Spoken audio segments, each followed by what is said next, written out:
বর্তমান বিশ্বে প্রতি বছর প্রায় ১৮৫ থেকে ১৯৪ মিলিয়ন টন চিনি উৎপাদন হয়, যার মধ্যে প্রায় ৭৫ থেকে ৮০% উৎপাদন হয় আখ থেকে। আর এর মধ্যে প্রায় ৫০% উৎপাদন করে ব্রাজিল, ভারত এবং চীন।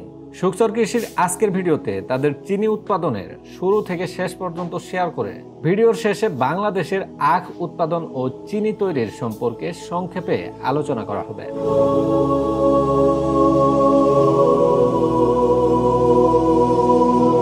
আখ চাষ করে ভালো উৎপাদন পাওয়ার জন্য মূল চাবিকাঠি হলো মাটি পরীক্ষা করা, সঠিক গভীর চাষ করা, পুষ্টি সরবরাহ করা, আর্দ্রতা নিয়ন্ত্রণ করা এবং রোগমুক্ত বীজ বা কাটিং ব্যবহার করা।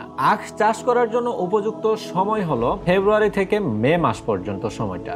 এই সময়ের মধ্যেই জমি প্রস্তুত ও রোপণ করতে হয়। তবে শীত প্রধান দেশগুলোতে একটু দেরিতে রোপণ কার্যক্রম শুরু করা হয় ঠান্ডার কারণে। কিছু কিছু এলাকায় ম্যানুয়ালি বীজতলায় বীজ তৈরি করার পর সেটা মূল জমিতে রোপণ করা হয়, কিন্তু আধুনিক খামারগুলোতে আখ চারা রোপণের জন্য বিশেষভাবে ডিজাইন করা সুগার ক্যান প্লান্টার মেশিন ব্যবহার করা হয়।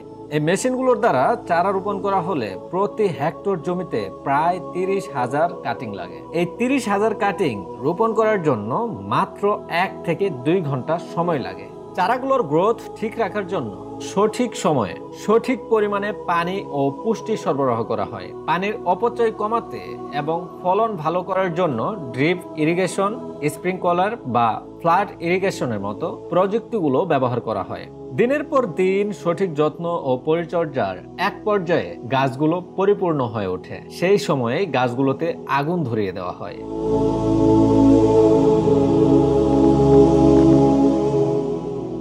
না, ভয় পাওয়ার কোনো কারণ নেই।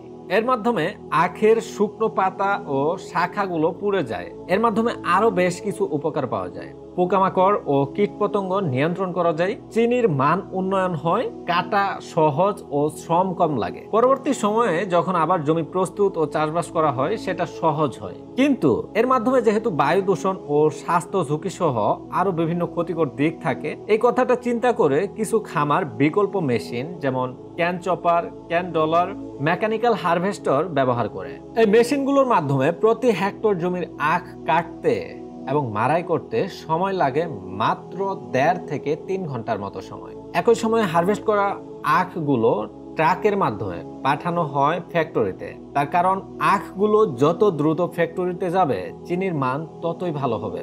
আখগুলো ফ্যাক্টরিতে আনার পর প্রথম কাজ হলো ভালোভাবে ধুয়ে নেওয়া, যাতে এই আখগুলোতে মাটি, ধুলা বা অন্যান্য অপ্রয়োজনীয় উপাদানগুলো না থাকে। এরপর আখগুলো ক্র্যাশিং মেশিনের মধ্যে প্রবেশ করানো হয় এবং আখের রস আলাদা করে নেওয়া হয়।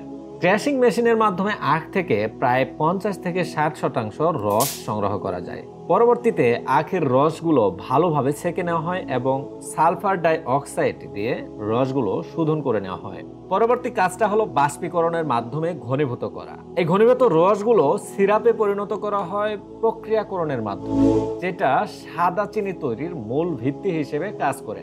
তারপর আবার এই সিরাপগুলো বড় ট্যাঙ্কে গরম করে সুক্রোল ক্রিস্টাল তৈরির উপযুক্ত পরিবেশ তৈরি করা হয়। ধীরে ধীরে সিরাপ থেকে সাদা চিনির ক্রিস্টাল তৈরি হতে থাকে। এর থেকে মোলাসেস বা অবশিষ্ট তরল আলাদা করার জন্য সেন্ট্রিফিউজ মেশিন ইউজ করা হয়। এইখানে তৈরি হয় ঝকঝকে সাদা চিনি, যা শুকানোর পর ব্যবহার উপযুক্ত চিনিতে পরিণত হয়। আমাদের বাংলাদেশে এখনো সেই পুরনো দিনের প্রযুক্তিগুলোই ব্যবহার করা হচ্ছে এবং যেসব জমিতে পূর্বে আখ চাষ করা হয়েছে সেই জমিগুলোতে এখন ধান বা অন্যান্য ফসল চাষ করা হয়, যার জন্য আখ চাষের পরিমাণ অনেক কমে গেছে। দেশে প্রতি বছর গড়ে ১.৫ থেকে ২ মিলিয়ন টন আখ উৎপাদন হয়, যার থেকে চিনি উৎপাদন হয় ১,৫০,০০০ থেকে ১,৮০,০০০ টন। যদিও বাংলাদেশে চিনির চাহিদা আছে প্রায় ৪ লক্ষ টন। বাকি চিনিগুলো আমদানি করতে হয় ভারত, থাইল্যান্ড, পাকিস্তান, অস্ট্রেলিয়া বা ব্রাজিলের মতো দেশগুলো থেকে। এখনো বর্তমানে যে পরিমাণ জমিতে আখ চাষ করা হয়, যদি সঠিক পদ্ধতি ও ভালো জাত ব্যবহার করা হয় তাহলে আশা করা যায় আমদানির পরিমাণ অনেক কমানো যাবে। আমাদের আরো একটা সমস্যা আছে, সেটা হলো চিনি কলগুলোতে যে প্রযুক্তিগুলো ব্যবহার করা হয় এই প্রযুক্তিগুলো সেই পুরনো আমলের প্রযুক্তি। নতুন কোনো আপডেট প্রযুক্তি ব্যবহার করা হচ্ছে না, যার কারণে চিনি উৎপাদন তুলনামূলকভাবে অনেক কম হচ্ছে।